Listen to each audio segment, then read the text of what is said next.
Hi friends, it's Joan at 10 Pentacles Tarot, and today I'm going to review for you the Tarot of Light and Shadow by John Matthews and Andrea Aste. It's A-S-T-E, I don't know, or it could be Aste or Aste, I don't know how to pronounce it, so Andrea, I apologize if you're watching this video. But the Tarot of Light and Shadow I found at Half Price Books. The regular price for this double deck is $44.95 in the US, $46.95 in Canada, and $29.99 in the UK. And it's a double deck, and I got it for $20.25 at Half Price Books. It was $22.49, and then if you get your 10% discount, it's another couple dollars off. So this is what it looks like on the front of the box. This is what the sides look like.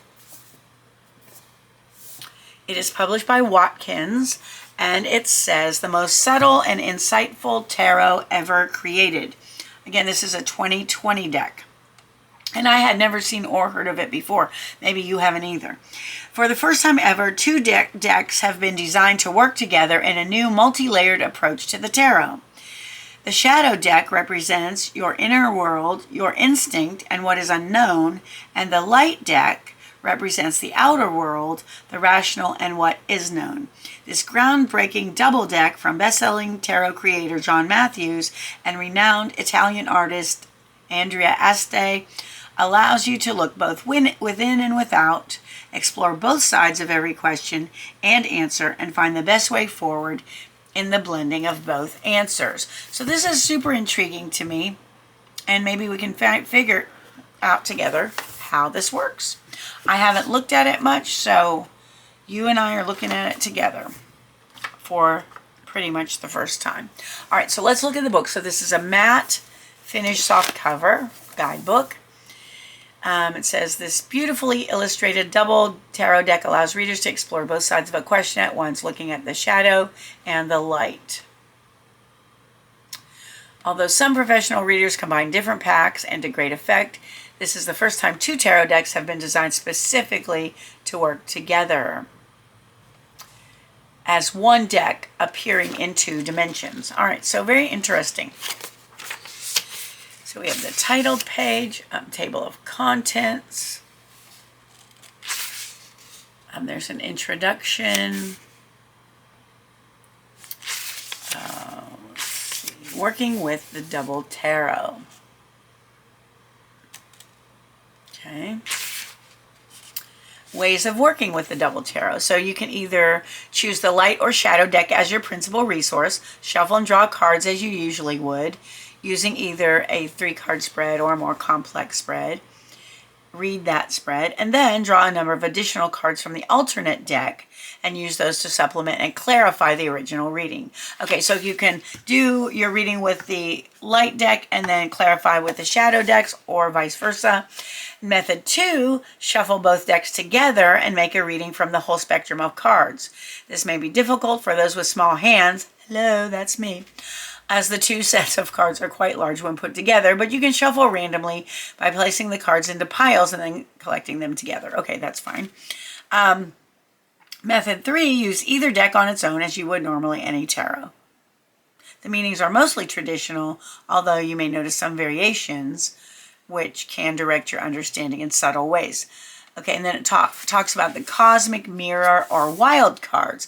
In addition, we have provided 2 additional cards, one for the light deck and the other for the shadow deck. These so-called wild cards here represent the cosmic mirror, which reflects back only truth. They can be shuffled into the deck as follows. Either shuffle the shadow wild card into the light deck and the light into the shadow deck, or the light into the light and the shadow into the shadow. The purpose of these cards is to act as an indicator for your issue or a significator to represent you in the reading.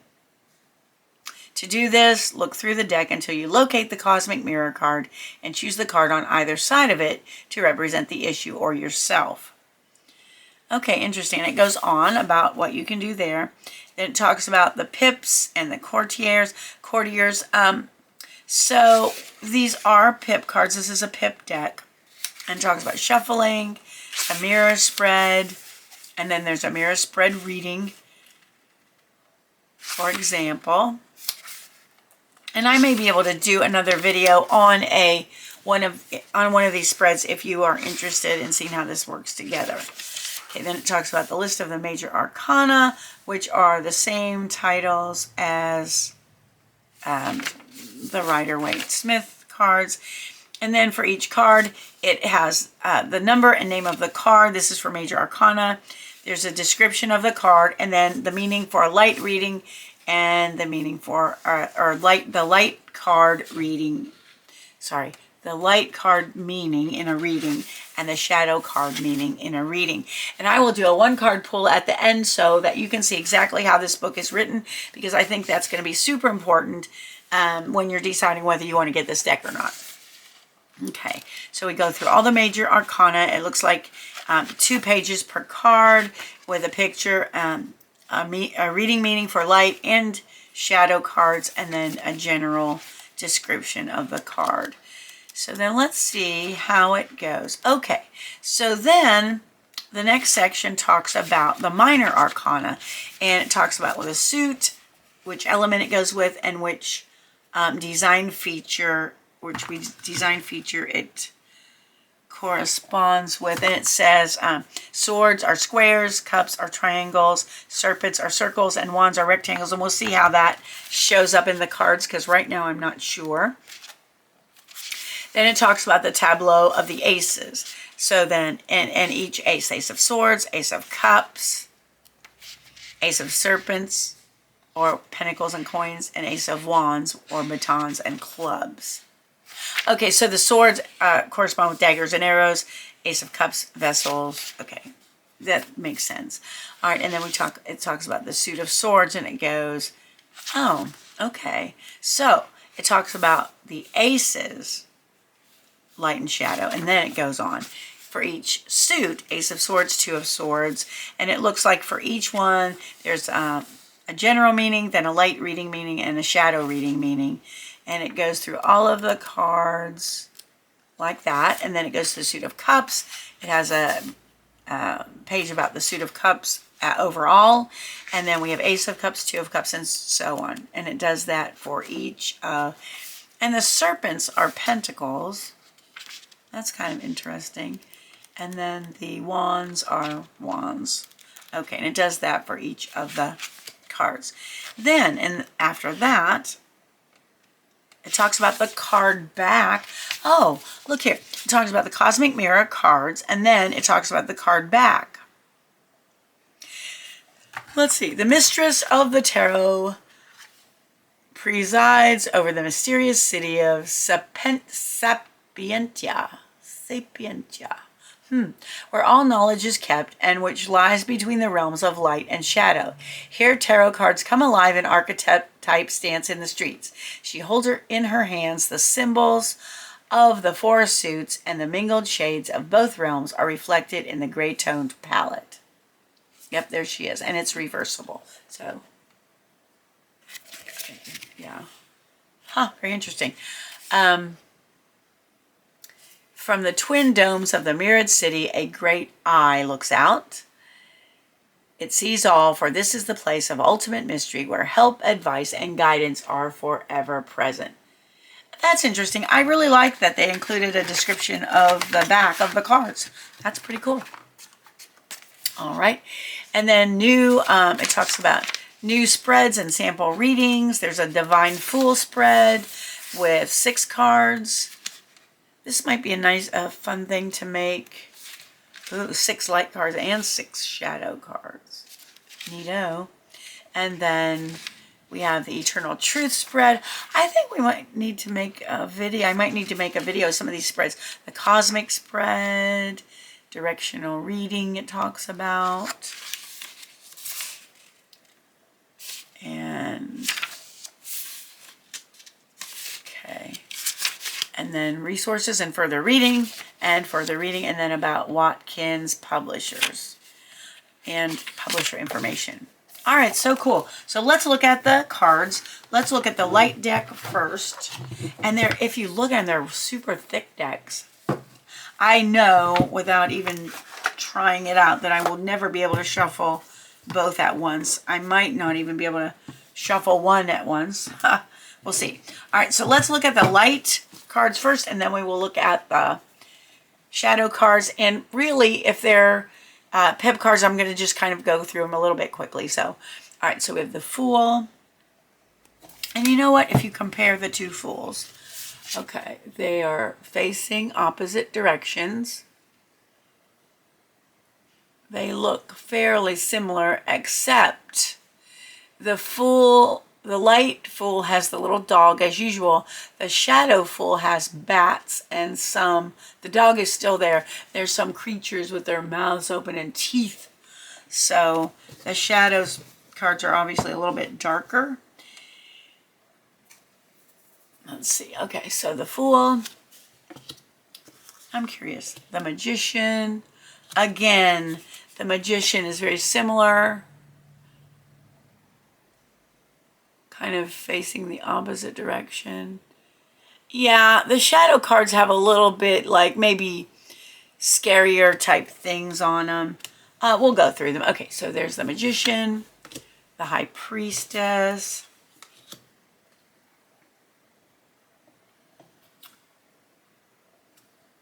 okay, in the light card, she is holding the book, and in the shadow card, she's holding some weird looking bird. Okay, the Empress, light is here, shadow. She has trees growing out of her head, and the other one she has a hat on. So I'm going to try to hold them up so you can see. All right, and then we have the Emperor. I think I'll just show them to you like this because it's kind of easier for you to see. Okay, so the Emperor, those are the differences.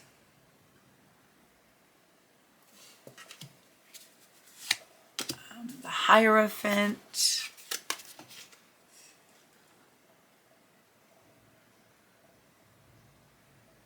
They're not terribly different. The Lovers. Okay, so they're holding an umbrella in the light version, and in the shadow version, there's a big spear. Okay, the Chariot. It looks like he's facing in the opposite direction, and oh, there's some creep. Okay, so it looks like elephants on the light card, and then some maybe, I don't know, some character, creepy animal with horns. It might be a bull, I'm not sure. Okay, and then we have Justice. There she is. In the dark, in the shadow, she's holding her sword up. In the light, she's holding it down. The Hermit. Again, facing in opposite directions. The Wheel. Okay, so the characters that are around the wheel are a little bit more scary in the shadow one. Strength. In the shadow one, she's charming the snake with a flute. And in the other one, she's got the snake by the neck, and she's actually, looks like she's trying to overcome it. The Hanged Man.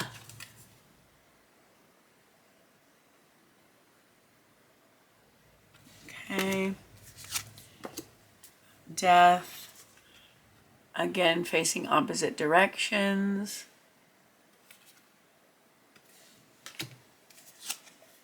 Temperance. In the shadow side, she's got a big old potion going. Looks kind of toxic. The Devil.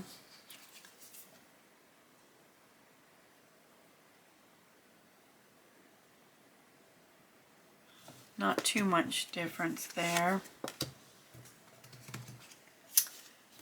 The Tower. Let's see. I don't know. Nobody in the shadow card, nobody's flying out of the tower. It looks like it's already been destroyed and it's kind of in the aftermath. The Stars. This is called the Stars, plural.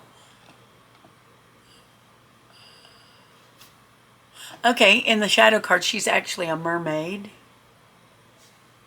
And the other one, she's human. I'm just pointing out some like differences that I'm noticing. The Moon. Different creatures. The ones in the shadow side look menacing. The Moon is not full in the shadow card. The Sun. Not too much difference there. The Judgment. Okay, the one, the shadow card looks very much more, the bird looks very much more agitated. On the World, we've got, okay. All right, now, the Swords, okay, so let's see. So in the Swords, you'll see a notice of a difference. So there's Ace of Swords. The positions of the swords are different, but these are basically pip cards. 2 of Swords. 3 of Swords. 4 of Swords. 5 of Swords. 6 of Swords, 7 of Swords, 8 of Swords, 9 of Swords. And you know what? I'm going to 10 of Swords. Okay, so Page of Swords. Let's see how these are different. Okay, yeah, the Page of Swords looks like he or she, looks like they are ready for battle in the shadow deck and not in the light deck. The Knight of Swords, again, facing in opposite directions. The Queen of Swords. And that's interesting. In the shadow, she has 2 swords, and in the light card, she has 1. And then the King of Swords, again, has 2 swords in the shadow deck, or yeah, and 1 sword in the light deck. Now, I'll tell you what, my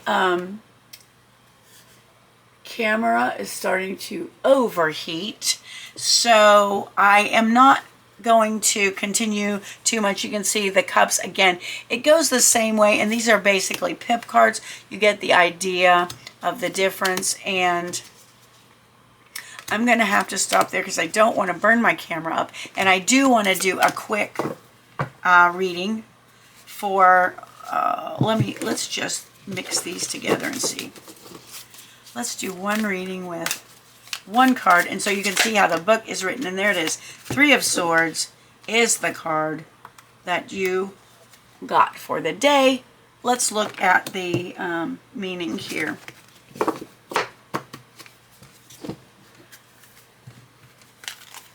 I'm not sure what to do about this overheating situation. It happens whenever I go over 30 minutes on a reading, and I did our video, and I did one before this, and so I'm not sure. So this, it's been about a little over 30 minutes. So let me go ahead and show you how the book is written. So the 3 of Swords in the shadow deck, but both will be here. So 3 of Swords, it says this. The 3 of Swords traditionally concerns loss, sorrow, a breaking apart, or a worsening situation. This can also be seen as a sense of being bound to another person or place of work. It is seen as a card of sadness and is at times difficult to face. However, other cards in the reading can dissipate the sense of doom and gloom. In this context, events conspire to move you away from a point of rest toward a maelstrom of blustery air. And in the light reading, this card means, if you got the light Three of Swords, it says, remember that it is possible to work through the kind of issues associated with this card. Love and courage will help you to reestablish a balanced state of being. Consider the relationship to other cards in the reading. Remember who you are and what you stand for. Look to your friends and try not to be a solitary island. And then in the shadow reading, which is this card, it says, the variety of issues implies a variety of solutions. The blades of the swords are blunted by hope. The sense of confusion and mixed messages dissipated by the intent to survive. Remember to look both ways. There is both a beginning and an end to storms. And that's always good to remember when we're going through a bad or a sad time. I kind of really like this. This is very cool. I think this deck has a lot of really good possibilities. Look how thick that is with both decks together. That was my review of the Tarot of Shadow. No, sorry. The Tarot of Light and Shadow by John Matthews and Andrea Aste. And it's published by Watkins. It is a 2020 deck. If you enjoyed the video, please give it a thumbs up. Consider subscribing to my channel if you've not done so. It's completely free for you, and it helps me out a whole lot. I want to thank you for being with me today. I appreciate you so much more than you'll ever know. I hope you have a wonderful morning, afternoon, or evening, whatever it is where you are, and I hope to see you again soon. Thanks for watching. Bye-bye.